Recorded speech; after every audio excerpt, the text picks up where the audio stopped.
Like అక్కర్లేదు, subscribe అక్కర్లేదు. మీరు ఇచ్చే కామెంట్ మాకు చాలా ముఖ్యం. దయచేసి కామెంట్ చేయండి. బిల్ గేట్స్ పర్యటన వల్ల ఏపీకి ఏమైనా లాభం జరుగుతుందా? ఏ జరుగుతుంది, బి జరగదు. మీ అభిప్రాయాన్ని కామెంట్ రూపంలో మాకు తప్పకుండా తెలియజేయండి.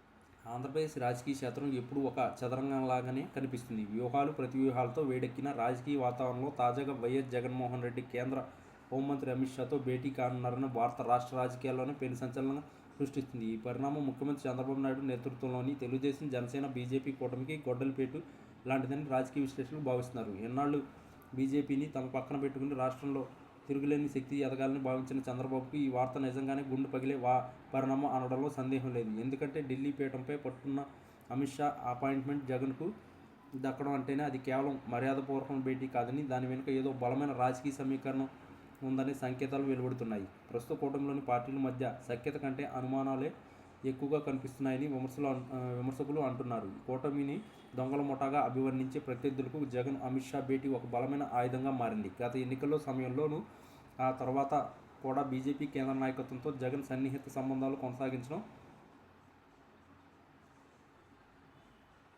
చంద్రబాబుకు కంటి మీద కునుకు లేకుండా చేస్తుంది. తాజాగా అమరావతి చట్టబద్ధత కోసం చంద్రబాబు ఢిల్లీ చుట్టూ తిరుగుతున్న తరుణంలోనే జగన్ రంగంలోకి దిగడం కూటమి పునాదులను కదిల్చే చర్యగా కనిపిస్తుంది. ఒకవేళ కేంద్రం తన వైఖరిని మార్చుకుని వైసీపీ వైపు మొగ్గు చూపితే రాష్ట్రంలో కూటమి మనుగడ ప్రశ్నార్థకంగా మారుతుంది.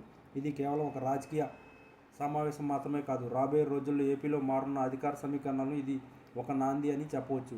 చంద్రబాబుకు ఢిల్లీ నుంచి సహకారం అందుతుందని ఆశించిన తెలుగు తమ్ముళ్ళు ఇప్పుడు అయోమయంలో పడ్డారు. అమిత్ షా వంటి పదునైన వ్యూహకర్త జగన్తో జరిపే చర్చలు కూటమిలో చిచ్చు పెట్టడానికే అనే ప్రచారం జరుగుతుంది. దొంగలు కలిసి ఓట్లు పంచుకుంటున్నట్టుగా గతంలో విమర్శలు చేస్తున్న పార్టీలు ఇప్పుడు ఒకే గొడుగు కింద ఉన్నాయి. ఇది కానీ కేంద్రంలోని పెద్దలు జగన్కు ప్రాధాన్యత ఇస్తుంటే అది కూటమి భవిష్యత్తుకు ప్రమాదం గంటికలే. ముఖ్యంగా జగన్ తనపై ఉన్న కేసుల విషయంలో కానీ, రాష్ట్ర ప్రయోజనాల విషయంలో కానీ కేంద్రంతో చేస్తున్న లోపాకారి ఒప్పందాలు చంద్రబాబు రాజకీయ చాతురతకు సవాల్గా నిలుస్తున్నాయి. అమిత్ షాతో జగన్ భేటీ తర్వాత కూటమిలో ఏదో ఒక పెద్ద కుదుపు రావడం ఖాయమని, అది చంద్రబాబు రాజకీయ ప్రస్థానంలో ఒక విపత్తుగా మారవచ్చని ఊహాగానాలు వెలువడుతున్నాయి. రాష్ట్రంలో అభివృద్ధి కుంటుపడుతుందని, కేవలం రాజకీయ కక్ష సాధింపులే జరుగుతున్నాయని ఒక పక్క ప్రతిపక్షాలు ఆరోపిస్తుంటే, మరోపక్క ఢిల్లీ నాయకత్వం ఇద్దరు ప్రధాన నేతలతో సమానంగా వివరించడం వెనుక ఉన్న మర్మమేమిటో అర్థం కావడం లేదు. చంద్రబాబు అత్యంత ఆప్తుడిగా ప్రచారం పొందిన అమిత్ షా ఇప్పుడు జగన్కు రెడ్ కార్పెట్ వేయడం కూటమి పతనం దిశగా సాగుతుందనడానికి సంకేతమా అన్న అనుమానాలు బలపడుతున్నాయి. రాజకీయాల్లో శాశ్వత మిత్రులు, శాశ్వత శత్రులు ఉండరన్న సామెత ఇక్కడ అక్షరాలు నిజమయ్యేలా కనిపిస్తుంది. ఈ పరిణామం నేపథ్యంలో చంద్రబాబు తన తదుపరి వ్యూహాన్ని ఎలా సిద్ధం చేసుకుంటారో చూడాలి. మరిన్ని వివరాల కోసం లేదా ఈ భేటీ తర్వాత వెలువడబోయే రాజకీయ మార్పుల విశ్లేషణ కోసం మీ సహాయం